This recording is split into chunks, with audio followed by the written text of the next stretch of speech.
Hello everyone, this is Jitendra and welcome to JK Online Classes. In this video, we are going to discuss the fourth chapter that is air from the class 7 social science our environment book. तो जो भी बच्चे class 7 के हैं वो video के अंत तक जरूर बने रहिएगा क्योंकि बहुत ही यूजफुल होने वाला है और अपने दोस्तों के साथ भी शेयर कर दीजिएगा ताकि उनको भी पढ़ाई में हेल्प मिल सके। इसके अलावा अगर जेके ऑनलाइन क्लासेस से किसी तरीके का स्टडी रिलेटेड सर्विस चाहिए तो फोन नंबर के माध्यम से या फिर वेबसाइट के माध्यम से संपर्क किया जा सकता है, but all the services are paid.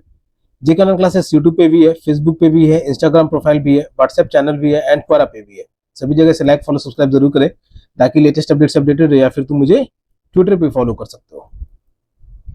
तो जिनको आता है उनके लिए रिवीजन और जिनको नहीं आता उनके लिए शुरुआत। जो चैप्टर हम लोग डिस्कस करने जा रहे हैं वो है चैप्टर 4 दैट इज एयर। तो स्टार्टिंग हो रहा है हमारा डू यू नो से। ठीक है, इंटरेस्टिंग फैक्ट है यहाँ पे कि carbon dioxide released in the atmosphere creates a green house effect. जो एटमॉस्फेयर में पर्यावरण में कार्बन डाइऑक्साइड निकलता है, हम ह्यूमंस के द्वारा या एनिमल्स के द्वारा कहीं से भी अगर कार्बन डाइऑक्साइड का एमिशन होता है, चाहे वो व्हीकल्स से हो, इंडस्ट्रीज से हो, फैक्ट्रीज से हो, हार्मफुल गैसेस भी। ठीक है, not only just particular carbon dioxide का मात्रा तो ज्यादा है लेकिन हार्मफुल हेवी गैसेस जो एटमॉस्फेयर में रहते हैं तो उनसे ग्रीन हाउस इफेक्ट क्रिएट होता है। By trapping the heat radiated from the earth, धरती से जो गर्मी रिलीज होता है, सूरज से हमें गर्मी मिल रही है, रोशनी मिल रही है, तो सूरज से वो गर्मी अर्थ जब एब्जॉर्ब करता है तो उसको फिर रिलीज भी करता है।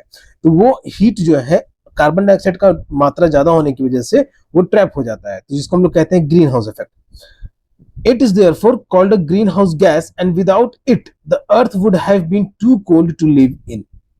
इसके बिना अगर ग्रीन हाउस इफेक्ट नहीं हुआ होता तो ग्रीन हाउस इसलिए कार्बन डाइऑक्साइड को ग्रीन हाउस गैस कहा जाता है। Okay, it is therefore called a green house gas. तो कार्बन डाइऑक्साइड को इसलिए ग्रीन हाउस गैस कहा जाता है, और अगर ये ग्रीन हाउस इफेक्ट नहीं होता तो हमारा धरती जो है और ज्यादा ठंडा होता। However, when its level in the atmosphere increases due to factory smoke or car fumes, क्योंकि कार्बन डाइऑक्साइड का मात्रा जब बढ़ जाता है अगर कारखानों से निकलने वाले धुओं से, गाड़ियों से निकलने वाले धुओं से, the heat retained increases the temperature of the अर्थ। तो इसकी वजह से क्या कि टेम्परेचर ऑफ द अर्थ है, मतलब कि जो धरती का टेम्परेचर है वो भी बढ़ जाता है, क्योंकि हीट जो है, जो गर्मी निकली है अर्थ से, वो ज्यादा समय तक कैप्चर रहता है इस ग्रीन हाउस गैस के अंडर में। This is called global warming. और जब ये हीट की मात्रा, ये टेम्परेचर जो ज्यादा इंक्रीज हो जाता है गर्मी ज्यादा होने की वजह से, तो इसको हम लोग कहते हैं, इस कंडीशन को कहा जाता है global warming. This rise in temperature causes the snow in the coldest parts of the world to melt. अब ये जब ज्यादा टेम्परेचर हो जा रहा है तो इसकी वजह से जो बर्फ मौजूद है वो भी गलने लग जा रहे हैं, जो ठंडे प्रदेशों में, जैसे आर्टिक रीजन का हो गया, अंटार्कटिक रीजन का हो गया, तो वहां के बर्फ भी जो वो भी गल रहे हैं। As a result the sea level rises causing floods in the coastal areas. Result के तौर पे सी जो समुद्र में पानी है वो सब भी बढ़ रहे हैं कोस्टल एरियाज में, और जो कोस्टल एरियाज के लैंड है वो सबमर्ज हो भी रहे हैं। There may be drastic changes in the climate of a place leading to extinction of some plants and animals in the long run। ठीक है, तो जो बहुत सारे क्लाइमेटिक चेंजेस होने की वजह से तो बहुत सारे बदलाव देखने को मिले हैं प्लांट्स और एनिमल्स के खात्मा होने में। ओके, एक्सटिंक्शन का मतलब हो गया उनका खत्म होना। तो जो पौधे हो गए, जानवर हो गए, तो गर्मी बढ़ने की वजह से बर्फ गल रहे हैं ठंडे प्रदेशों के, और सिर्फ ठंडे प्रदेशों के नहीं, पहाड़ों पे भी जो हाईएस्ट माउंटेन्स हैं, पीक्स हैं, तो उनपे भी जो बर्फ जमे हुए हैं गर्मी की वजह से वो बर्फ भी गल रहे हैं, वहां पे भी ग्लेशियर्स जो है वो भी बहुत गल रहे हैं। तो वहां पे जो पेड़ पौधे हैं बहुत सारी मात्रा में, कहीं कहीं लैंडस्लाइड हो गया, या कहीं कोई आइलैंड, छोटा सा आइलैंड है तो पूरा आइलैंड ही डूब गया, तो उस जगह उसकी जो वजह से क्या हुआ, वहां के जितने जानवर हैं, पेड़ पौधे हैं, वो सब भी खत्म हो गए। तो ये सब कॉज है ग्लोबल वार्मिंग का, जब कार्बन डाइऑक्साइड जो एटमोस्फेयर में प्रेजेंट है वो ज्यादा हो जाता है। सो यहाँ पे बस इंटरेस्टिंग फैक्ट दिया हुआ है बच्चों ग्लोबल वार्मिंग के रिगार्डिंग में, ग्रीन हाउस गैस के बारे में और ग्रीन हाउस इफेक्ट के बारे में। तो अगर टेम्परेचर, अर्थ का टेम्परेचर अगर बढ़ जाएगा तो क्या साइड इफेक्ट रहेगा, तो इसमें यहाँ पे डिस्कस किया गया है। Alright, now we are going to read this chapter. Our Earth is surrounded by a huge blanket of air called atmosphere। हमारा धरती जो है वो एक कंबल से, हवा के कंबल से ढका हुआ है, जिसे हम लोग कहते हैं एटमोस्फेयर यानी पर्यावरण। All living beings on this earth depend on the atmosphere for their survival। तो जितने भी जीव जंतु मौजूद हैं धरती पे सब पर्यावरण पे डिपेंडेंट है जिंदा रहने के लिए। अब पर्यावरण पे क्यों? क्योंकि एयर, जो चैप्टर हम लोग पढ़ रहे हैं एयर, तो ये हमारे एटमोस्फेयर में ही प्रेजेंट है, और सबको सांस लेने के लिए ऑक्सीजन बहुत जरूरत है। और जो अभी हम लोगों ने ये भी जाना कि ग्रीन हाउस गैस है जैसे कार्बन डाइऑक्साइड है, तो इसको, इसके प्रेजेंस से भी हमारी धरती जो वो ज्यादा ठंडा नहीं हो रही है लेकिन ज्यादा गर्म हो जा रही है, जो ग्लोबल वार्मिंग कहला रही है। तो ये कहा जा रहा है कि all living beings on this earth depend on the atmosphere for their survival. इस धरती पे पर्यावरण जो है, सब जितने भी लिविंग बींग्स हैं सब एटमोस्फेयर पे डिपेंडेंट है। It provides us the air we breathe and protects us from the harmful effects of the sun rays. ये हमें हवा प्रदान करती है, हमें हवा देती है जो हम लोग सांस लेते हैं, और हमें सूरज की किरणों से भी, ठीक है, हार्मफुल किरणें भी और जो गर्म वाली किरणें हैं उनसे भी बचाती हैं। Without this blanket of protection, ठीक है, ये अगर एटमोस्फेयर का ब्लैंकेट ऑफ प्रोटेक्शन नहीं रहे, we would be baked alive by the heat of the sun during day. तो हम लोग जो है दिन के समय में सूरज की गर्मी से पूरा पक जाएंगे, ओके, भट्टी की तरह जल जाएंगे। And get frozen during night, और रात के समय में ठंड से पूरा जम भी जाएंगे। So it is this mass of air that has made the temperature on the earth livable. तो ये जो हवा की मात्रा है हमारी धरती पे मौजूद है, तो इसकी वजह से हम लोग जो है जिंदा रह रहे हैं अपने धरती पे। Alright, now composition of the atmosphere. हमारा एटमॉस्फेयर किन किन चीजों से मिलकर बना हुआ है? Do you know that the air we take in while breathing is actually a mixture of many gases? क्या तुम जानते हो कि जो हम लोग हवा में सांस ले रहे हैं वो एक्चुअली बहुत सारे गैसेस का मिक्सचर है, ठीक है, सिर्फ ऑक्सीजन नहीं है, उसमें बहुत सारे गैसेस भी प्रेजेंट है। Nitrogen and oxygen are two gases which make up the bulk of the atmosphere. Okay, तो इसको इस तरीके से याद रखना बच्चों, जीके के टर्म से भी, कि नाइट्रोजन और ऑक्सीजन जो है वो दो ऐसे गैसेस हैं जो एटमॉस्फेयर में सबसे ज्यादा मात्रा में मौजूद है। सबसे पहले नाइट्रोजन, ठीक है, यहाँ पे इमेज की मदद से दिखाया हुआ है तो हम लोग डिस्कस करते हैं इसको। तो सबसे ज्यादा नाइट्रोजन है, उसके बाद ऑक्सीजन है, सबसे ज्यादा बल्क अमाउंट में प्रेजेंट है। ओके, तो अभी हम लोग इसको डिस्कस करेंगे आगे भी।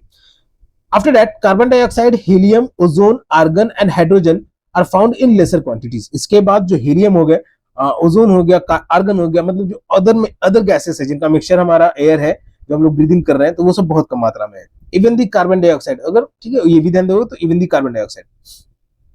Apart from these gases tiny dust particles are also present in the air. तो इन गैसेस के अलावा छोटे छोटे धूल के कण भी मौजूद है हवा में। The pie chart gives you the percentage of different constituents of air। तो ये जो पाई चार्ट है यहाँ पे दिया हुआ, तो इसमें अलग अलग कॉन्स्टिट्यूएंट जितने भी गैसेस प्रेजेंट है एटमॉस्फेयर में, तो उनका परसेंटेज दिया हुआ है। तो first one is nitrogen, that is 78%, this is the percentage of nitrogen in atmosphere. After that is oxygen, that is 21%, ठीक है, तो सबसे ज्यादा पाए जाने वाले नाइट्रोजन एंड सेकंड नंबर पे ऑक्सीजन। फिर अलग अलग गैसेस का जैसे कार्बन डाइऑक्साइड 0.03%, लेकिन एक पर्टिकुलर जगह पे जो ग्लोबल वार्मिंग कहा जा रहा है जहां पे कार्बन डाइऑक्साइड का मात्रा बढ़ जाता है, ठीक है, यानी 0.03% से भी ज्यादा इस अमाउंट में बढ़ जाता है कि वहां पे गर्मी होने लग जाता है, ठीक है, वहां का टेम्परेचर, ठीक है, उस एटमॉस्फेयर में टेम्परेचर का डिफरेंस दिखता है जिससे कार्बन डाइऑक्साइड की मात्रा हो जाती है, बढ़ी हुई नजर आती है। इसके बाद है आर्गन 0.93, फिर all the other gases is 0.04। This is the constituent percentage constituents of the gases in the atmosphere. Nitrogen is the most प्लेंटिफुल gas in the air. Nitrogen जो है सबसे ज्यादा अमाउंट में है। When we inhale, we take some amount of nitrogen into our lungs and exhale it। ठीक है, तो जब हम लोग इनहेल सांस लेते हैं तो नाइट्रोजन का भी कुछ अमाउंट उसमें जाता है और फिर उसको छोड़ते भी है। But plants need nitrogen for their survival. लेकिन पौधों को जरूरत है नाइट्रोजन जिंदा रहने के लिए। They can not take nitrogen directly from the air. ये हवा से नाइट्रोजन डायरेक्टली नहीं ले सकते हैं प्लांट, ठीक है, हवा से डायरेक्ट नाइट्रोजन नहीं ले सकते, ये रूट्स की मदद से लेते हैं। अभी हम लोग देखेंगे यहाँ पे bacteria that live in the soils and roots of some plants. ठीक है, तो एक बैक्टीरिया की मदद से प्लांट जो है नाइट्रोजन को कन्वर्ट करके कन्वर्ट फॉर्म में लेते हैं। तो ये बैक्टीरिया जो है सॉइल में भी प्रेजेंट रहता है, जिंदा रहता है, और प्लांट्स के रूट्स में भी।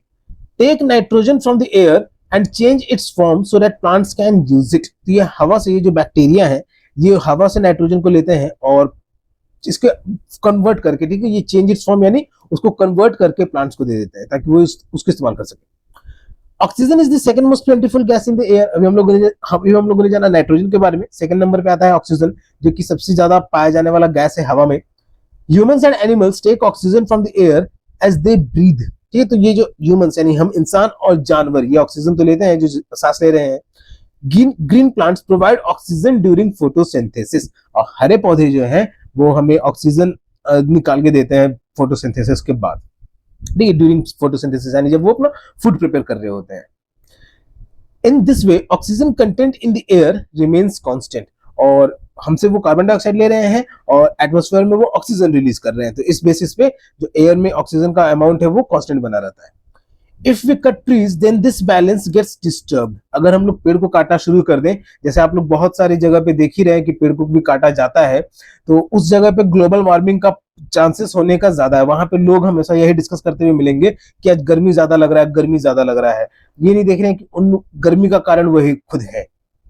Okay, so if we cut trees then the balance gets disturb. तो अगर पेड़ को काटेंगे तो हमें ऑक्सीजन की मात्रा वहां पे कम मिलेगी, ऑक्सीजन कार्बन डाइऑक्साइड वहां पे ज्यादा बढ़ते जाएगा, तो ये बैलेंस मतलब कि कार्बन डाइऑक्साइड का अगर अमाउंट ज्यादा हो जाएगा तो एटमोस्फेयर का बैलेंस बिगड़ जाएगा।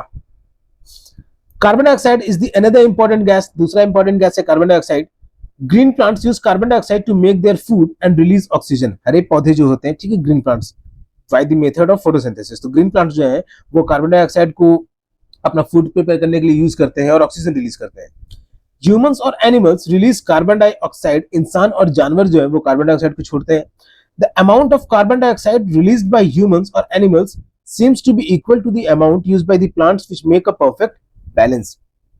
ओके, यहाँ कहा जाता है अमाउंट ऑफ कार्बन डाइऑक्साइड, यानी कार्बन डाइऑक्साइड की जो मात्रा है जो कि इंसानों और जानवरों के द्वारा छोड़ी जा रही है वो इक्वल रहती है कि प्लांट्स के द्वारा जो उसको परफेक्ट बैलेंस बना करके रखा जा सके। मतलब प्लांट्स, ह्यूमंस और एनिमल्स को अभी जितनी चाहिए उतना अमाउंट में प्लांट्स जो वो प्रोड्यूस कर दे रहे हैं। However, the balance is upset by burning of fuels. ये बैलेंस जो है वो अपसेट यानी डिस्टर्ब हो जाता है जब फ्यूल ईंधन जलते हैं, such as coal and oil. ठीक है, कोयला और तेल को अगर जलाने से देखोगे धुआं निकलता है बहुत सारा, तो वो क्या है कि कार्बन डाइऑक्साइड का मात्रा, हार्मफुल गैसेस का अमाउंट जो एटमोस्फेयर में वो ज्यादा बढ़ा देता है। They add billions of tons of carbon dioxide into the atmosphere each year. तो हर साल इनके फ्यूल्स की वजह से और कोल की वजह को बर्न करने की वजह से, ठीक है, सिर्फ उनकी वजह से नहीं, ठीक है, उनको बर्न करने की वजह से बिलियंस ऑफ टन्स अमाउंट में कार्बन डाइऑक्साइड प्रोड्यूस हो रहा है एयर में। As a result the increased volume of carbon dioxide is affecting the earth's weather and climate. तो कार्बन डाइऑक्साइड की मात्रा बढ़ जाने की वजह से टेम्परेचर भी बढ़ती है, तो धरती का वेदर और क्लाइमेट में बहुत सारा असर डालता है। ऑलराइट, सो आगे बढ़ने से पहले let us see this do you no, यानी इंटरेस्टिंग फैक्ट है यहाँ पे, इसको देख लें हम लोग। व्हेन एयर इज हीटेड, जब हवा गर्म होती है, ठीक है, उसको गर्म किया भी जा सकता है लेकिन उसके लिए घर पे ट्राई नहीं करना है कभी। It expands, becomes lighter and goes up. जब हवा गर्म होती है तो वो फैलता है और ऊपर की ओर जाता है। Cold air is denser and heavy. जो ठंडी हवा होती है वो घना होता है और वो नीचे की ओर भारी होता है वो। That is why it tends to sink down. तो इस वजह से क्या है कि वो नीचे की ओर बैठता है ठंडा हवा, और जो गर्म हवा है वो ऊपर की ओर उठता है। When hot air rises, cold air from surrounding area rushes there to fill in the gap. तो जब गर्म हवा ऊपर जाती है तो आसपास के जगह का जो ठंडा हवा है वो खाली जगह को भरने के लिए उस जगह पे आती है। That is how air circulation takes place. और इस तरीके से हवा बहना होता है, हवा का सर्कुलेशन होता है एटमोस्फेयर में। ऑलराइट, रीड एंड पॉन्डर, इसके बारे में पढ़ना और सोचना बच्चों तुम लोग डिस्कस भी करना। Is global warming a serious issue in today's world. तो आज के समय में अगर कहीं पे अगर सिटी का सेटलमेंट है, वहां पे अगर ग्लोबल वार्मिंग हो रहा है तो ऑब्वियस सा बात है कि वहां के लिए सीरियस इशू रहेगा ही रहेगा। सो global warming projection today top scientist newspapers की कटिंग से है, तो इसको रीड करना बच्चों तुम लोग ऊपर से सोचने में। अभी हम लोगों ने जाना constituents of atmosphere. Constituents of atmosphere में nitrogen, oxygen, carbon dioxide and various mixtures of gases हैं। एयर जो है वो वेरियस मिक्सचर्स ऑफ गैसेस का है, तो वो कॉन्स्टिट्यूएंट्स में हम लोग जाना। अब हम लोग पढ़ने वाले हैं स्ट्रक्चर ऑफ द एटमोस्फेयर। हमारा एटमोस्फेयर का स्ट्रक्चर कैसा है। So it states our atmosphere is divided into 5 layers starting from the earth surface. हमारा एटमोस्फेयर, हमारा जो पर्यावरण है, ये 5 लेयर्स में डिवाइडेड है और जो कि अर्थ के सरफेस से स्टार्ट होता है। These are troposphere, stratosphere, mesosphere, thermosphere and exosphere. ये सब है troposphere, stratosphere, mesosphere, thermosphere and exosphere. So the first layer and the bottom most layer जो कि हमारा अर्थ के सरफेस पे है। ओके, इमेज को देखते हुए चलना बच्चों, ठीक है। यहाँ पे मैं इसको ना मिनिमाइज करके नहीं बताने वाला, ठीक है, करके नहीं बताने वाला, हो गया थोड़ा सा, लीव इट लाइक दिस, ठीक है। तो इमेज को अपने बुक में इसको मैच करते हुए चलना, और यहाँ पे तो मैं स्क्रॉल करके बताऊंगा अभी। तो हमारा पहला लेयर है troposphere. Troposphere up to the height of 10 kilometre, ठीक है। यहाँ का जो यूनिट का मेजरमेंट है ये 10 किलोमीटर में दिया हुआ है। तो हमारा माउंट एवरेस्ट अंडर ट्रोपोस्फेयर में है। ये सब जीके के पर्पस से भी आता है, सवाल बनते हैं इससे, तो इसको अच्छी तरीके से याद रखते चलना है, ठीक है। तो ट्रोपोस्फेयर सबसे पहला layer. This layer is the most important layer of the atmosphere. हमारे अर्थ का एटमोस्फेयर जहाँ पे हम लोग जीवित रह रहे हैं, ठीक है, माउंट एवरेस्ट के टॉप पे जा चुके हैं, वहां पे भी जीवित रहे हैं यानी, तो हमारा अर्थ का एटमोस्फेयर के लिए सबसे इंपॉर्टेंट लेयर है ये troposphere. It's average height is 13 kilometre. Book में जो 10 दिख रहा है उसको एबव है, इसका एवरेज हाइट जो है वो 13 किलोमीटर है। The air we breathe exist here. Oxygen का अमाउंट जो है, या फिर जो एयर में, जिस एयर में ऑक्सीजन प्रेजेंट है वो एयर ट्रोपोस्फेयर में प्रेजेंट है। Almost all the weather phenomena like rainfall, fog and hailstorm occur in this layer.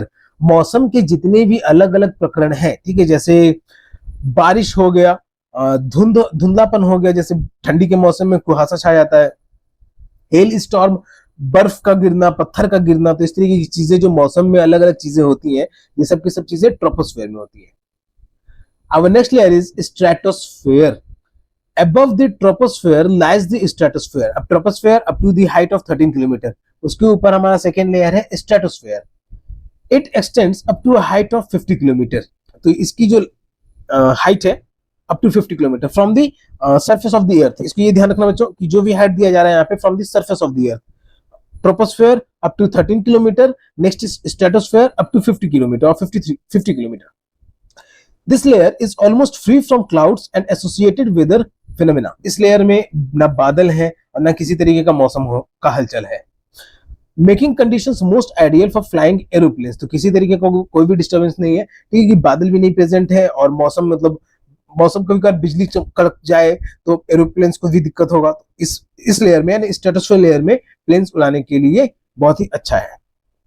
तो ये इमेज की मदद से हमें दिखाया हुआ है। Further, one important feature of stratosphere is that it contains a layer of ozone gas. Stratosphere का एक सबसे इंपॉर्टेंट फीचर है कि इसमें ओजोन गैस का लेयर पाया जाता है। We have just learned how it protects us from the human harmful effect of the sun rays. अभी हम लोगों ने जाना है where we have learned, I haven't read it. Just a moment बच्चों, मैंने ये PDF फर्स्ट गो में आपको समझा रहा हूँ, ठीक है, इसको रीड नहीं किया था मैं।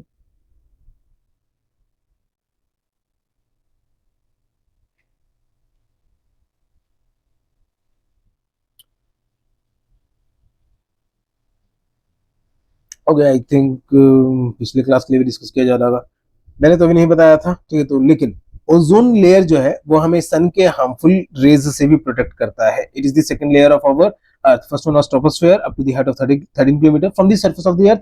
Second one is stratosphere, it is up to the height of 50 kilometre and second layer. और third layer is mesosphere. This is the third layer of the atmosphere. Mesosphere is the third layer of the atmosphere. It lies above the stratosphere. Third layer है, तो first tropos, second stratos, and third is the mesosphere. It extends up to the height of 80 kilometer. Let's go to the image now. Okay. तो यहाँ 50 kilometre तक stratosphere, उसके बाद 80 kilometre. अब this 80 kilometers from the surface of the earth. Mesosphere is the third layer of the atmosphere and is at the height of 80 kilometer from the surface of the earth. Meteorites burn up this layer on entering from the space. हमारे जब अंतरिक्ष में जो meteorites हैं, जिसे हम लोग उल्का पिंड कहते हैं, तो यहाँ पे इमेजेस की मदद से ये दिखाया जा रहा है, ठीक है। तो मीटियोराइट्स यानी जिसे हम लोग उल्का पिंड कहते हैं, तो जब इस लेयर में आता है मेसोस्फेयर, तो वो सब के सब जल के खत्म हो जाते हैं, ठीक है। नहीं तो एस्ट्रॉइड्स, मीटियोराइट जो है, तो इनका आकार तो बहुत बड़ा बड़ा रहता है, लेकिन जब ये इस लेयर में आते हैं यानी मेसोस्फेयर जोन में आते हैं, तो ये भी जल के खत्म हो जाते हैं कि हमारे अर्थ तक पूरा छोटा फॉर्म में आते भी होंगे थोड़ा बहुत डस्ट के पार्टिकल्स में, और जो साइंटिस्ट उस पर रिसर्च कर रहे हैं, जो इंस्टीट्यूशन इसको रिसर्च कर रहे हैं, उसको लोग पिकअप भी करते होंगे। Yes, okay. After mesosphere our fourth layer is thermosphere. In thermosphere temperature rises very rapidly with increasing height. Thermosphere में टेम्परेचर जो है वो बहुत तेजी से बढ़ता है जैसे जैसे ऊंचाई बढ़ती जाती है। Ionosphere is a part of this layer. Thermosphere, इस लेयर में एक लेयर पाया जाता है आयनोस्फेयर, उसको हम लोग समझेंगे अभी। तो थर्मोस्फेयर, यहाँ पे टेम्परेचर जो है बहुत तेजी से बढ़ती जाती है। आयनोस्फेयर है इस लेयर का एक हिस्सा। It extends between 80 to 400 kilometre, ठीक है। तो ट्रोपोस्फेयर, फिर स्ट्रेटोस्फेयर, फिर मेसोस्फेयर, देन थर्मोस्फेयर, राइट। और इसका हाइट जो है वो 80 से लेकर के 400 किलोमीटर तक है। This layer helps in radio transmission. इस लेयर में रेडियो ट्रांसमिशन में बहुत हेल्पफुल है। In fact radio waves transmitted from the earth are reflected back to the earth by this layer. तो अर्थ से जो रेडियो वेव्स भेजे जाते हैं स्पेस में, वो वापस धरती पे रेडियो वेव्स के फॉर्म में ही आते हैं। तो उस मतलब ये समझो बच्चों, वहां पे उस लेयर में सैटेलाइट को ट्रांसमिट किया गया है, ठीक है। ओके, जो भी सैटेलाइट लॉन्च किए जाते हैं, तो उस लेयर में, that is in this thermosphere, ठीक है, इसमें आयंस है, आयनोस्फेयर जिसे कहा जाता है। तो इस यहाँ पे रेडियो वेव जो है अच्छे तरीके से ट्रेवल करते हैं, तो यहाँ पे सैटेलाइट्स को भी प्लेसमेंट किया जाता है। Exosphere. Now this is the last layer of our atmosphere. The uppermost layer of the atmosphere is known as exosphere. The topmost layer, that is above the height of 400 kilometer, the layer is the exosphere. This layer has very thin air. इस layer में बहुत ही पतली हवा है. Light gases like helium and hydrogen float into the space from here. हल्के हल्के gases हैं, जैसे हीलियम हो गया, हाइड्रोजन हो गया, ये स्पेस से यहाँ पे तैरते रहती हैं सब। और आगे का टॉपिक पढ़ने से पहले लेट्स डू कुछ इंटरेस्टिंग फैक्ट है यहाँ पे। ठीक है, अभी हम लोगों ने जो टॉपिक जाना वो क्या जाना हम लोगों ने, स्ट्रक्चर ऑफ द एटमोस्फेयर, कि हमारा एटमोस्फेयर का स्ट्रक्चर कैसा है in the according to their layers. तो पहला लेयर हमारा troposphere up to the height of 13 kilometre, after that stratosphere up to the height of 50 kilometre, then mesosphere up to the height of 80 kilometre, after that thermosphere up to the height of 400 kilometre. Okay, ये जो 80 kilometre है और उसके ऊपर फिर 400 kilometre, तो उसके बीच में मेसोस्फेयर, फिर उसके ऊपर जितना भी जगह है अभी उसका नाम एक्सोस्फेयर दिया गया है, इसके अलावा कुछ नहीं। थर्मोस्फेयर के रिगार्डिंग एक इंटरेस्टिंग फैक्ट बताना चाहूंगा कि इस लेयर में हमारा इंटरनेशनल स्पेस स्टेशन है। ठीक है, आईएसएस जिसको हम लोग कहते हैं, तो थर्मोस्फेयर में हमारा international space station. Okay, let's do, यहाँ पे एक एक्टिविटी है।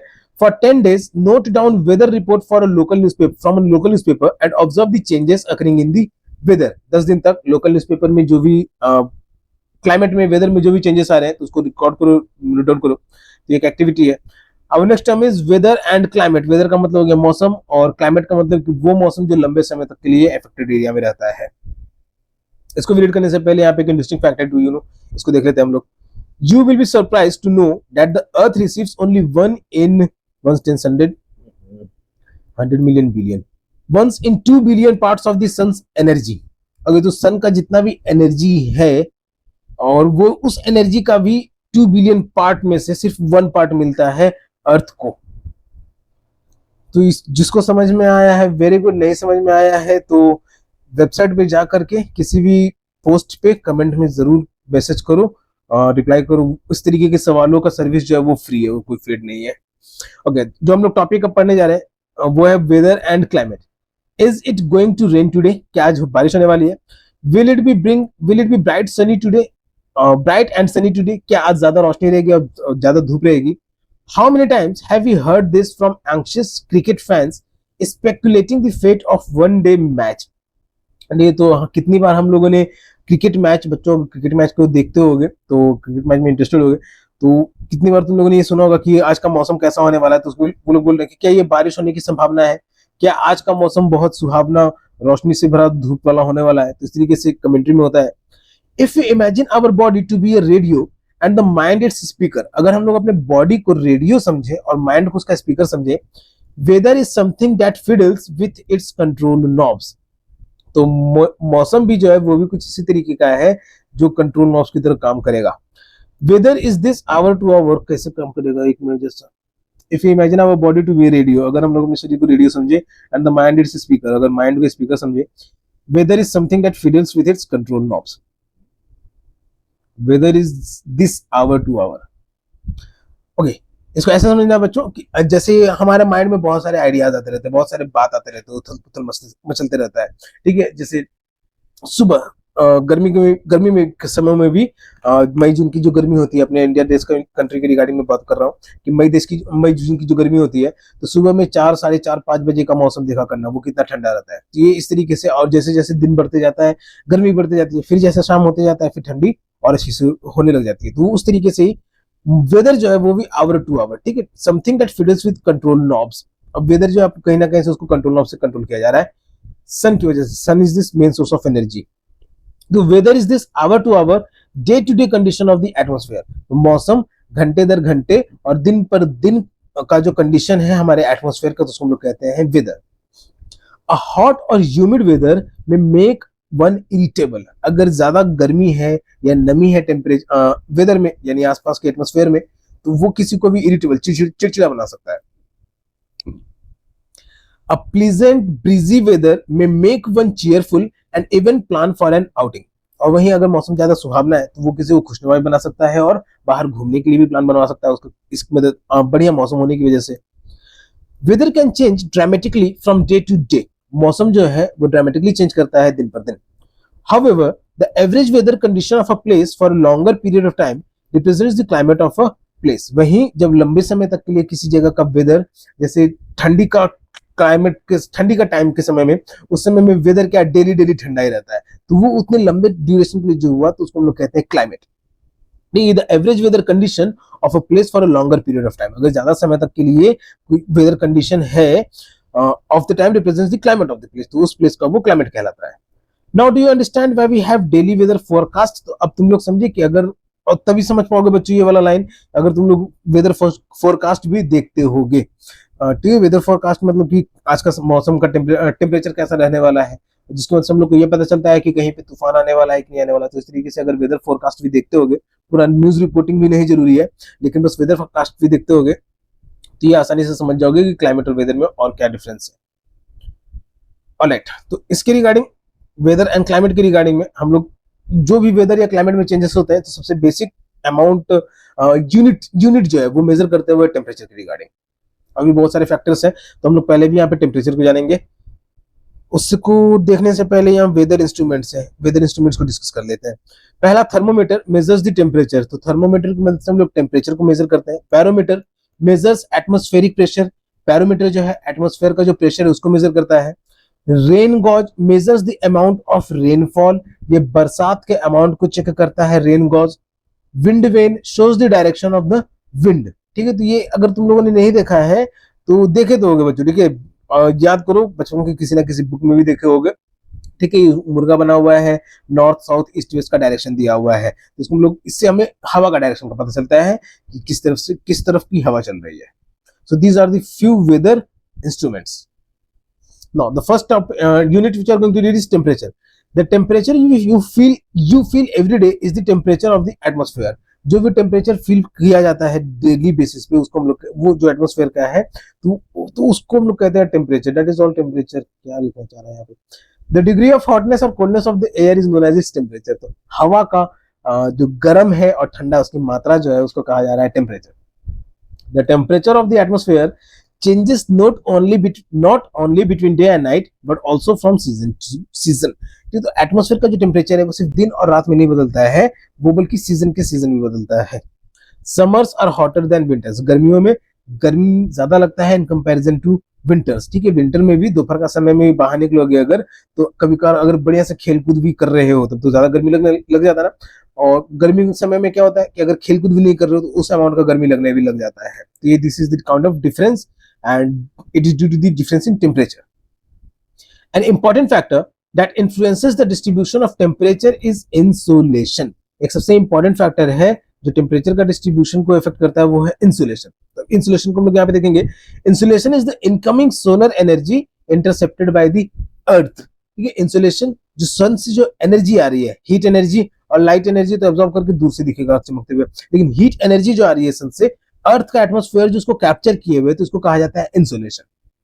The amount of insulation decreases from the equator and towards the poles। तो ये इंसुलेशन का जो अमाउंट है, मतलब कि हीट को कैप्चर करके रखने का कैपेसिटी जो एटमॉस्फेयर का, वो इक्वेटर पे सबसे ज्यादा है, और जैसे जैसे पोल्स की ओर मूव करते हैं वो कम होते चला जाता है।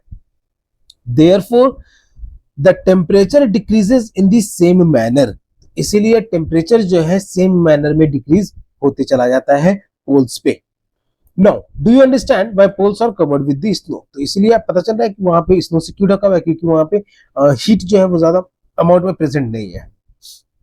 If the Earth's temperature rises too high, अगर हमारे अर्थ का टेम्परेचर जो है वो बहुत ही अमाउंट में बढ़ जाएगा, it would become too warm for some crops to grow। तो उस जगह का एटमॉस्फेयर में जो टेम्परेचर है वो कहीं पे इतना ज्यादा भी हो जाएगा कि वहां पे अनाज भी नहीं हो पाएंगे। Temperature in the cities is much higher than that of villages. शहर में जो टेम्परेचर है वो गांव की तुलना में बहुत ही ज्यादा है। ठीक बच्चों, ये ऑब्वियस बात है, शहर में जो टेम्परेचर है वो गांव की तुलना में बहुत ही ज्यादा है। The concrete and metals in buildings and the asphalt of roads get heated up during the day.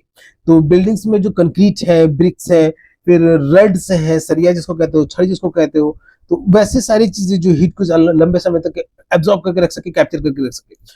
और फिर सड़क पे बिछे हुए एस्फाल्ट है, यानी काला वाला जो रोड देखते हो, तो वो सब तो और ज्यादा हीट एब्जॉर्ब करता है, तो वो दिन के गर्मी को वहां पे एब्जॉर्ब करके रखा रहता है। This heat is released during the night, और ये हीट जो है वो रात के समय में रिलीज भी होता है। Also the crowded high rise buildings of the cities trap the warm air and thus raise the temperature of the cities.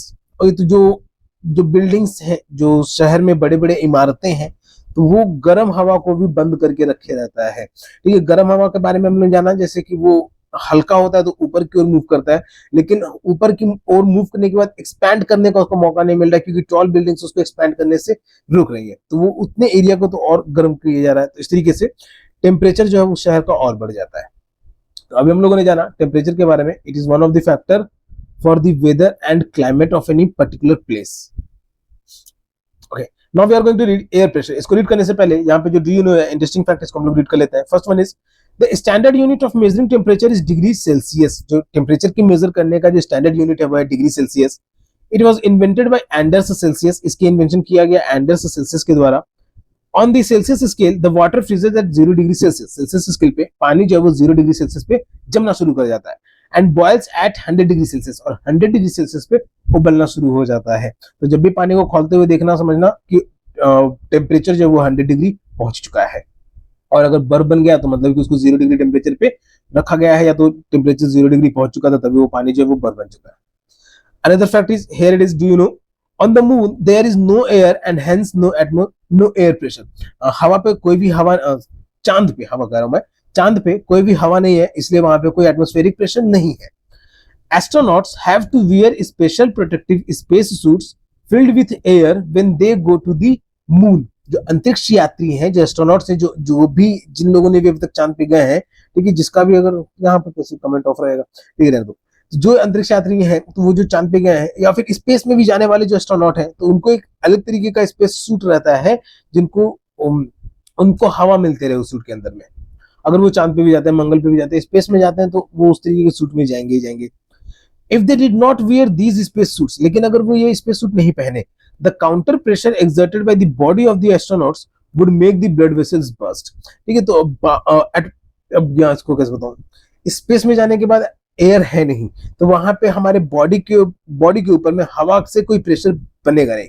ठीक है, मतलब आसपास का जो हवा है वो हमारे बॉडी पे कोई दबाव डालेगा नहीं, तो हमारे ब्लड फ्लो हो रहा है, हमारे अंदर में भी जो पहले से हवा प्रेजेंट है वो भी एक्सपैंड होने का कोशिश करेगा, तो हमारा बॉडी जो है वो फट सकता है।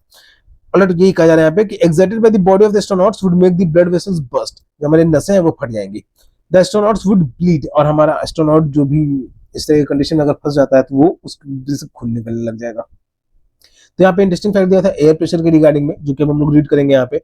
Air pressure, you will be surprised to know that air above us presses us with a great force on our bodies. हमारे आसपास जो हवा मौजूद है वो हमें दबाता भी है, ठीक है, और वो भी एक बहुत फोर्स के साथ, बहुत ही ताकत के साथ। However, we don't even feel it, लेकिन हमें वो महसूस नहीं होता है। This is because the air presses us from all directions and our body exerts a counter pressure। और ऐसा इसलिए क्योंकि हवा जो है वो चारों तरफ से हमारे ऊपर दबाव डालता है, और हमारा बॉडी जो है वो ये भी उसको उस हवा को रोकने का कोशिश करता है कि ज्यादा मत दबाओ, नॉर्मल रहने दो, इसलिए हमें वो फील नहीं होता है। Air pressure is defined as the pressure exerted by the weight of air on the earth surface। Air pressure जो है ये pressure exerted by the weight of air, हवा का जो वजन है उसके द्वारा जो प्रेशर लगाया जा रहा है हमारे बॉडी पे या फिर एटमॉस्फेयर में किसी भी चीज पे, ठीक है, ऑन द अर्थ सरफेस, तो उसे कहा जाता है एयर प्रेशर। ठीक है, तो किसे, तो वेट ऑफ एयर, हवा के वजन की वजह से जो दबाव पड़ रहा है, ठीक है, जो वेट ऑफ एयर की वजह से जो प्रेशर पड़ रहा है एटमॉस्फेयर में, अर्थ के सरफेस पे, तो उसी को एयर प्रेशर कहा जाता है। As we go up the layers of atmosphere, ठीक है, तो अभी हम लोगों ने स्ट्रक्चर ऑफ एटमॉस्फेयर में लेयर्स ऑफ एटमॉस्फेयर पढ़ा था, टोटल 5 लेयर्स में। तो जैसे जैसे इन लेयर्स में ऊपर की ओर मूव करते हैं, द प्रेशर फॉल्स रैपिडली। तो ये जो हवा का प्रेशर है हमारे बॉडी के ऊपर वो भी कम होते चला जाता है। The air pressure is highest at sea level and decreases with height. Sea level पे एयर प्रेशर जो है वो सबसे ज्यादा है, और जैसे जैसे ऊंचाई पे जाते हैं तो एयर प्रेशर जो वो कम होते चला जाता है। Horizontally, the distribution of air pressure is influenced by temperature of air at a given place। ठीक है, तो अब हॉरिजॉन्टली यहाँ पे लिखने का मतलब कि ऊपर की ओर अगर जाते हैं तो एयर का प्रेशर जो है वो कम होते चला जाता है। मतलब मान लो कि अगर पहाड़ पे चढ़ रहे हो, माउंट एवरेस्ट पे अगर क्लाइंब कर रहे हो, यानी ऊपर की ओर जा रहे हो, तो इस तरीके से अगर हाइट में इंक्रीमेंट होता है, हाइट बढ़ती है कि ऊंचाई पे जा रहे हो, तो एयर प्रेशर का दबाव जो वो कम होते चला जाता है। वहीं हॉरिजॉन्टली कि अगर प्लेन सरफेस पे ही चल रहे हैं अगर, तो एयर का प्रेशर जो है वो वहां के टेम्परेचर पे, किस जगह पे है तो उस जगह के टेम्परेचर पे डिपेंड करता है कि वहां का टेम्परेचर कैसा है। अगर गर्म है तो एयर का प्रेशर कम रहेगा, क्योंकि हवा सब ऊपर उड़ चुकी है, और जब दूर दूर से ठंडी हवा आकर उसको भरने का कोशिश करेगी, और अगर ठंडा है तो एयर का प्रेशर थोड़ा ज्यादा भी रहेगा। In areas where temperature is high the air gets heated and rises, तो वैसे एरिया जहां पे टेम्परेचर बहुत ज्यादा है वहां पे हवा जो है वो गर्म होता है और ऊपर जाता है। This creates a low pressure area, जिसकी वजह से एक लो प्रेशर एरिया बनता है, मतलब वहां हवा का दबाव, हवा का मात्रा कम है वहां पे। Low pressure is associated with cloudy skies and wet weather, तो लो प्रेशर जो है वो घने भरे बादल से पता चल जाता है, या फिर वहां का मौसम जो वो थोड़ा गीला रहेगा, मतलब हवा में नमी मौजूद रहेगी। एसोसिएटेड विद क्लाउडी स्काईज, ठीक है, तो क्लाउडी स्काईज को ये समझना कि ऊपर के जो वाटर ड्रॉपलेट्स हैं वो भी बरस सकते हैं। इन एरियाज हैविंग लो टेम्परेचर, वो एरिया जहां पे टेम्परेचर ज्यादा है, अभी हम लोगों ने क्या जाना, जहां पे टेम्परेचर, ठीक है, अभी हम लोग ने जाना वो जगह जहां पे टेम्परेचर ज्यादा है। अब हम लोग जानेंगे जहां पे टेम्परेचर कम है। In areas having the low temperature the air is cold, हवा क्या होता है वहां पे ठंडा होता है। It is there for heavy, तो इसीलिए उस जगह का हवा जो है वो भारी भी है। Heavy air sinks and creates a high pressure area, हवा जो भारी हवा है वो नीचे की ओर आता है और एक हाई प्रेशर क्रिएट करता है, डेवलप करता है। High pressure is associated with clear and sunny skies, high pressure जो है वो साफ और पूरा खुला हुआ आसमान रहेगा, ठीक है, बादल बादल कुछ नहीं दिखेंगे। हाई प्रेशर मतलब कि वहां पे हवा का मात्रा जो है बॉटम लेयर पे, ट्रोपोस्फेयर वाले लेयर में, not only exact on the troposphere, उस पर्टिकुलर रीजन में, प्लेस पे वहां पे हाई प्रेशर है। The air always moves from high pressure areas to low pressure areas, तो इस बात का ध्यान रखना बच्चों कि हवा जो है वो हमेशा हाई प्रेशर एरिया से लो प्रेशर एरिया में जाती है, मतलब जहां पे सनी एंड ब्राइट एरिया है उस जगह का हवा कहीं दूर की ओर मूव कर रहा है किसी लो प्रेशर एरिया में जहां पे हवा की मात्रा कम है, जहां पे बादल छाया हुआ है। Alright, so this is the second factor which affects the weather and climate of a particular place. Now we are going to read the third factor, wind. पहला temperature, second air pressure. Now we are going to read the wind. Okay, अब इससे पहले भी एक interesting fact है यहाँ पे, do you no, उसको रीड कर लेते हैं। A wind is named after the direction from which it blows. Wind जो है इसके डायरेक्शन से नाम इसका रखा गया है कि किस तरफ से ये ब्लो करती है। Example, the wind blowing from the west is called westerly. तो हवा जो है किस डायरेक्शन से बह रही है उस पर भी डिपेंड करती है। जैसे वेस्ट से अगर कोई हवा बह रहा है तो उसको वेस्टर्ली या वेस्टर्न विंड्स भी कहते हैं, तो किस डायरेक्शन से हवा बह रहा है उसके बेसिस पे उसका नाम भी रखा जाता है। So wind, let's read it. The movement of air from high pressure area to low pressure areas is called wind. हवा का जो मूवमेंट है हाई प्रेशर एरिया से लो प्रेशर एरिया तक, उसको हम लोग कहते हैं wind. You can see wind at work as it blows dry leaves down the pavement or uproots trees from during a storm. तो हवा का असर जो है या हवा का काम जो है तुम देख सकते हो, जब वो रास्ते में पड़े हुए या गलियारे में पड़े हुए सूखे हुए पत्ते को भी उड़ा दे रहा है, या फिर कहीं कहीं आंधी तूफान आ जा रहा है भयानक भयानक तो बड़े बड़े पेड़ को भी उखाड़ दे रहा है। Sometimes when the wind blows gently you can even see it blowing away smoke or fine dust. ठीक है, तो कभी कभार ऐसा भी होता है कि हवा अगर बहुत आराम से चल रहा है तो तुम उसको देखोगे कि धुआं भी उड़ा रहा है या फिर छोटे छोटे धूल के कण को भी उड़ा रहा है। At times wind can be so strong that it is difficult to walk against it. ठीक है, तो कई बार ऐसा भी होता है कि हवा इतनी तेज चल रही होती है कि उसके अपोजिट चल पाना भी मुश्किल हो जाता है। You must have experienced it, so it not easy to hold an umbrella on a windy day. तुम लोगों ने इसका अनुभव किया होगा, जब हवा चल रही है कस के तो उस समय में छाता को पकड़ना किसका मुश्किल हो जाता है, कई बार तो उल्टा भी हो जाता है। Think of some other examples when strong winds have created. तो कुछ और भी ऐसे एग्जांपल्स के बारे में सोचना जब ऐसे तेज का हवा बना है, ठीक है, and they have been created problems for you, और इतना तेज हवा की वजह से तुम्हारे लिए प्रॉब्लम हो गया, लाइक तुमने छत पे कपड़ा डाला सुखाने के लिए, क्लिप लगाना भूल कर वो उड़ करके नीचे आ गया। तो इस तरीके से winds can be broadly divided into 3 types. Wind को 3 टाइप में डिवाइड किया जा सकता है, ठीक है। सिर्फ कपड़ा क्यों, हो सकता है कि तुमने कभी पतंग उड़ाया और हवा की वजह से वो पतंग दूर जाकर के लटक गया, तो इस तरह का प्रॉब्लम हो सकता है। Winds can be broadly divided into 3 types. तो विंड को जो है हवा को जो है वो ब्रॉडली मैक्सिमम तरीके से 3 तरीके से डिवाइड कर सकता है। First one is permanent winds, जो लगातार बनने वाले हैं, तो इसके रिगार्डिंग है कि the trade winds, westerlies and easterlies are the permanent winds. ठीक है, तो इन सब विंड्स का नाम है कि trade winds, westerlies, let us read it through here. Okay, northern trade winds, southern trade winds, westerlies and easterlies, west से भी आने वाले और इससे भी आने वाले, आर द परमानेंट विंड्स। तो ये है परमानेंट विंड्स जो हमेशा बहते रहते हैं, यानी इक्वेटोरियल रीजन पे। ये भी ध्यान देना कि ट्रेड विंड्स जो है, ये जो परमानेंट विंड्स है, ये इक्वेटोरियल रीजन के। These blow constantly throughout the air in a particular direction, और ये साल भर एक पर्टिकुलर डायरेक्शन में हमेशा चलते ही रहते हैं। Second is seasonal winds. These winds change their direction in different seasons. In winds का, सीजनल विंड्स का जो डायरेक्शन है ये अलग अलग सीजन में अलग अलग हो जाता है. For example monsoon in India, जैसे इंडिया में monsoon. So westerlies, easterlies and trade winds, these are the permanent winds and all their regions have been shown. Between the tropic of, no name has not been given perfectly. Okay, so the earth has been, okay, degree की मदद से 0 degree and degree भी exactly से mention नहीं किए गए.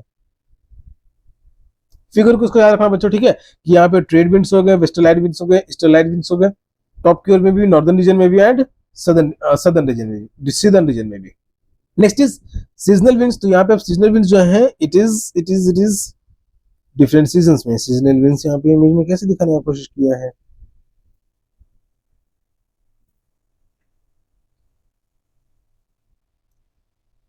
Okay. और यहाँ पे सिर्फ फील्ड नहीं बताया गया बच्चों, ठीक है, प्रेशर के बारे में बताया हुआ है कि इक्वेटोरियल रीजन में प्रेशर सबसे लो होता है और जैसे जैसे पोल की ओर मूव करते हैं वहां पे प्रेशर हाई होते चला जाता है, ठीक है. हवा जो यहाँ पे ज्यादा ठंडा होता है तो इसलिए वहां पे डेंस होता है तो प्रेशर भी हाई होता है.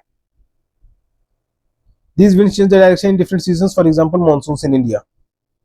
So tropical high pressure host latitudes. These are the इसी region में जो ये seasonal winds बह रहे हैं. Third one is local winds. These blow only during a particular period of a day or in a year in a small area. किसी भी छोटे एरिया में दिन के या साल के किसी खास समय में चलने वाले winds को local winds कहा जाता है. For example, land and sea breeze. ये साल में एक बार रिपीट होना ही होना है, तो इस तरीके के winds को local winds कहा जाता है. Do you recall the hot and dry local wind of northern plains of India?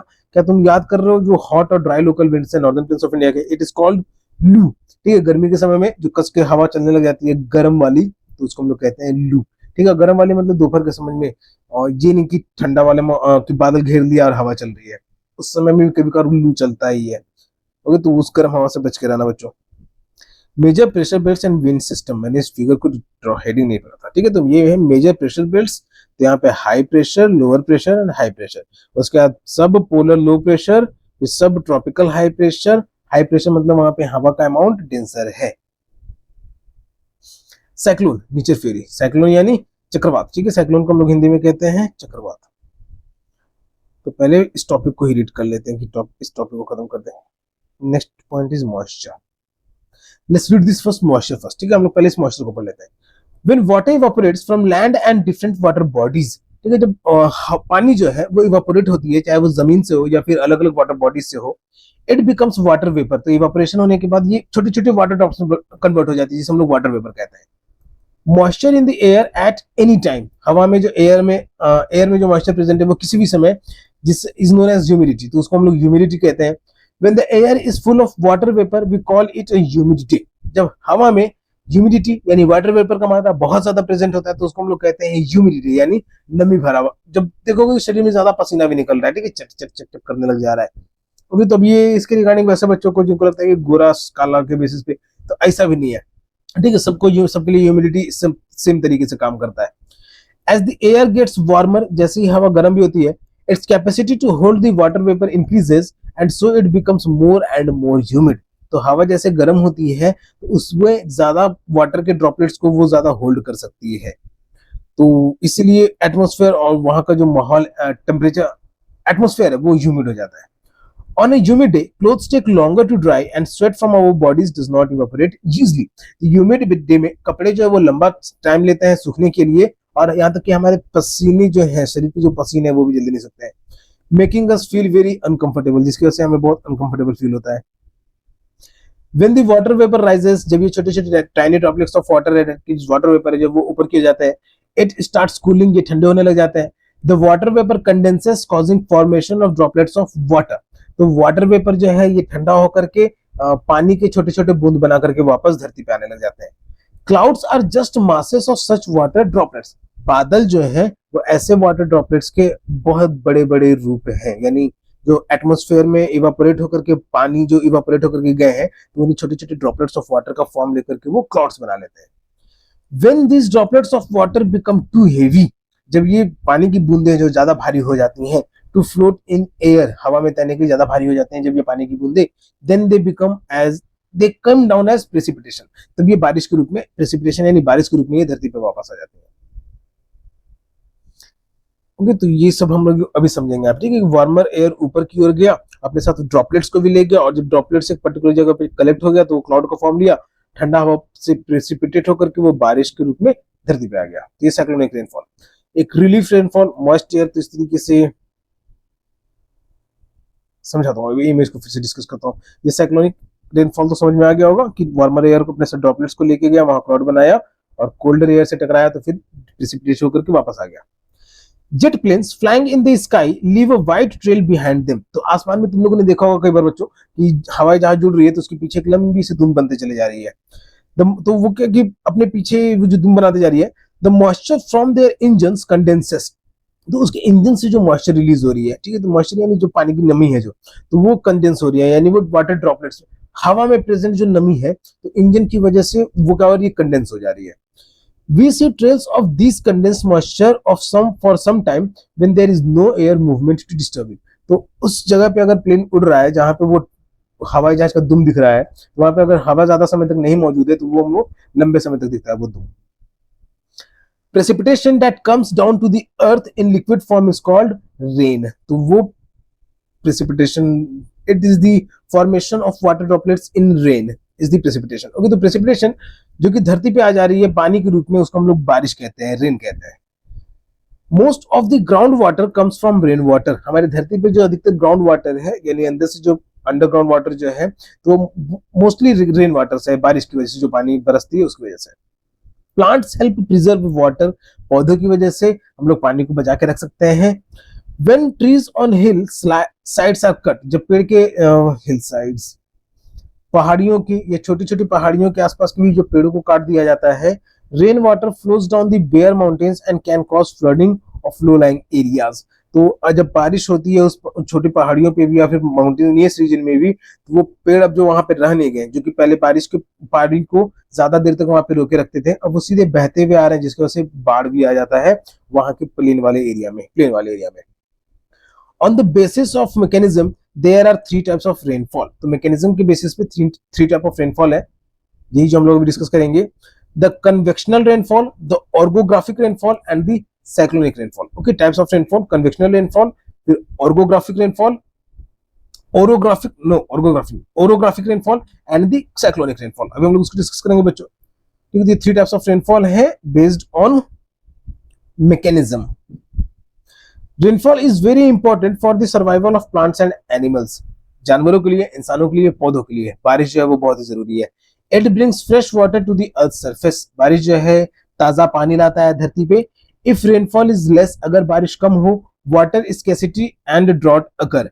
अगर बारिश कम हो तो पानी की भी कमी हो जाएगी और सुखाड़ पड़ जाएगा, मतलब कि आसपास का जमीन पूरा सूखी जाएगा।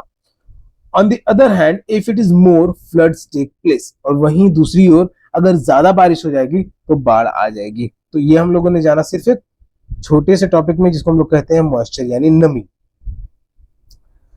ओके, एक डू यू नो टॉपिक है यहाँ पे। Other forms of precipitation are snow, sleet and hail. जो कि लिक्विड वाटर के फॉर्म में जो प्रेसिपिटेशन हो रहा है उसको हम लोग कहते हैं रेन, और जो दूसरे फॉर्म में प्रेसिपिटेशन हो रहा है वो स्नो, स्लीट एंड हेल, यानी बर्फ का जो अलग अलग रूप है तो उसके रूप में। ओके, अब on the basis of mechanism, ठीक है, कि किस तरीके से बारिश हो रहा है, किस जगह पे किस तरीके से बारिश हो रहा है, तो उसके बेसिस पे रेनफॉल 3 तरीके के हैं। पहला कन्वेक्शनल रेनफॉल। अब हम लोग इमेज को डिस्कस करते हैं। कन्वेक्शनल रेनफॉल की गर्म हवा अपने साथ पानी के ड्रॉपलेट्स को ऊपर लेके गई,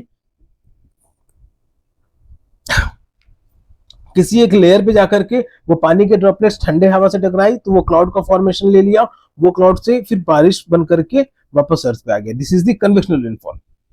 next is relief or orographic rainfall. Okay, orographic rainfall hilly areas में, कि गर्म हवा जो है, मॉइस्ट एयर जो है, यानी अपने साथ नमी जो लेकर के गई है, तो वो अपने साथ ऊपर तक गई, ऊपर ही जाकर के ठंडी होकर वही पानी का रूप लेकर के वापस आ गया।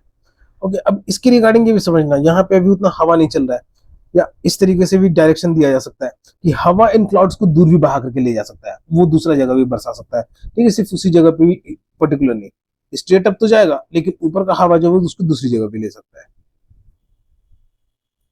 उसको हम लोग कहते हैं साइक्लोनिक रेनफॉल, जो हम लोगों ने पहले डिस्कस कर लिया था। Alright, now we are going to read cyclone, जिसको हम लोग कहते हैं चक्रवात, जो कि प्रकृति का भयानक रूप है, रौद्र रूप है, nature's fury. Orissa, located on the eastern sea coast of India. Orissa जो कि eastern sea coast of India में है, ईस्टर्न यानी north south east west, is prone to cyclones that originate in the Bay of Bengal. अगर बे ऑफ बंगाल अब अगर image में बन गया होगा बच्चों, ठीक है, तो बिहार के नीचे में उड़ीसा जो कि eastern sea coast of Bay of Bengal में है, वहां पे साइक्लोन आते रहते हैं कभी ना कभी, most of the times. On 17-18 अक्टूबर 1999, तो ये 17, it is the incident of 1999, cyclone hit 5 districts of the state. तो इतना भयानक साइक्लोन था कि वो स्टेट के 5 जिलों पे असर किया था, समुद्री क्षेत्र में था, ठीक है।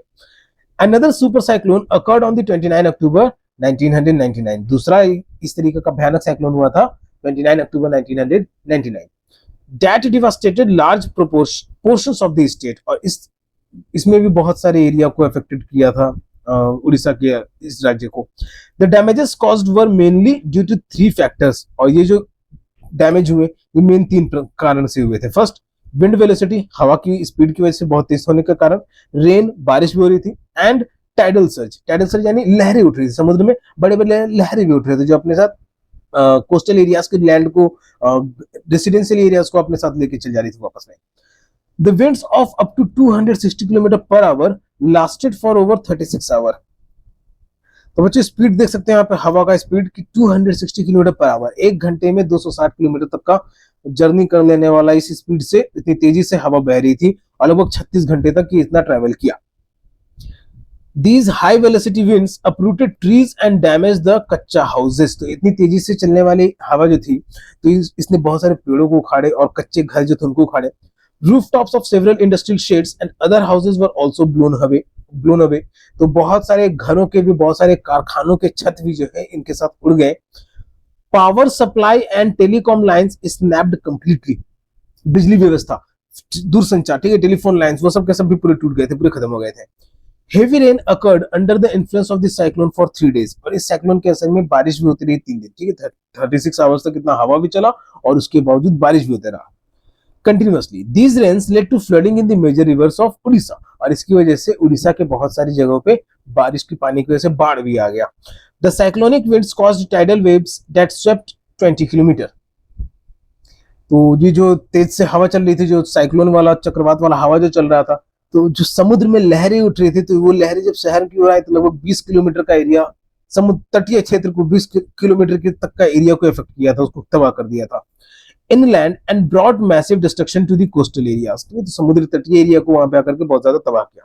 The 7 to 10 metre high tidal wave intruded suddenly and caused massive damage to the standing paddy crops. तो वो कोस्टल एरियाज में जो धान की खेत की गई थी, पैडी क्रॉप्स, जो अनाज बोए गए हुए थे, तो उनको भी बहुत तबाह किया। The cyclone originated as a depression in the Gulf of Thailand। ठीक, तो ये गल्फ ऑफ थाईलैंड में एक दबाव बना था, तो उसकी वजह से ये साइक्लोन बना था। Near east of port Blair, port Blair के ईस्ट में है ये थाईलैंड, गल्फ ऑफ थाईलैंड, तो वहां से ये ओरिजिनेट हुआ था cyclone. On 25 October 1999 and gradually moved in a north west direction. और ये नॉर्थ वेस्ट डायरेक्शन की ओर, दैट इज, मैप तो है नहीं, ठीक है, इधर से आया और नॉर्थ वेस्ट डायरेक्शन की ओर मूव करने लग गया था।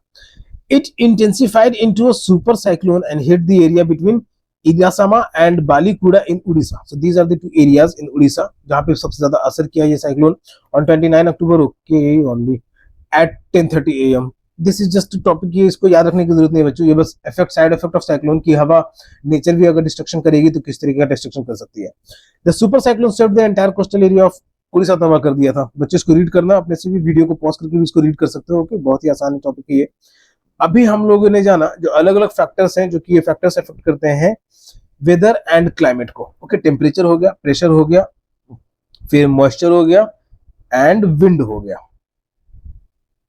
और यहीं पे चैप्टर का एंड भी होता है, that is the chapter 4 air from the class 7 social science our environment book. किसी तरीके का कोई डाउट है बच्चों तो उसको तुम लोग वेबसाइट पे जाकर के किसी भी पोस्ट में जाकर के पूछ सकते हो, नहीं तो इसका भी पोस्ट, इसी के पोस्ट पे भी जाकर के पूछ सकते हो। वो सर्विस फ्री में है, उसके लिए कोई पैसा नहीं लगेगा। इसके अलावा वो पढ़ाई में किसी तरीके का एजुकेशन रिलेटेड हेल्प चाहिए तो जेके ऑनलाइन क्लासेस से फोन नंबर के माध्यम से या फिर वेबसाइट के माध्यम से संपर्क कर सकते हो। ये सर्विसेज पेड है, okay, all the services are paid. JK online classes YouTube पे भी है, फेसबुक पे भी है, इंस्टाग्राम प्रोफाइल भी है, व्हाट्सएप चैनल भी है, क्वारा पे भी है। सब जगह लाइक फॉलो सब्सक्राइब जरूर करो ताकि लेटेस्ट अपडेट्स अपडेटेड हो, या फिर ट्विटर पे फॉलो कर सकते हो। मैं सब पे कुछ ना कुछ इन्फॉर्मेशन वीडियो ही डालता हूँ।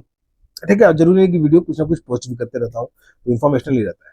अपार्ट फ्रॉम इट, अपने दोस्तों के साथ भी इसे शेयर कर देना। चैनल पर नए हो तो चैनल को सब्सक्राइब भी करना, अगर यहाँ तक बने हुए हो तो वीडियो को भी लाइक करना, और अपने दोस्तों के साथ भी शेयर करना ताकि उनको भी पढ़ाई में हेल्प मिल सके। तो जिनको आता है उनको रिवीजन, जिनको नहीं आता उनके लिए शुरुआत। तब तक के लिए keep subscribing, keep supporting, keep loving and keep learning. Thank you.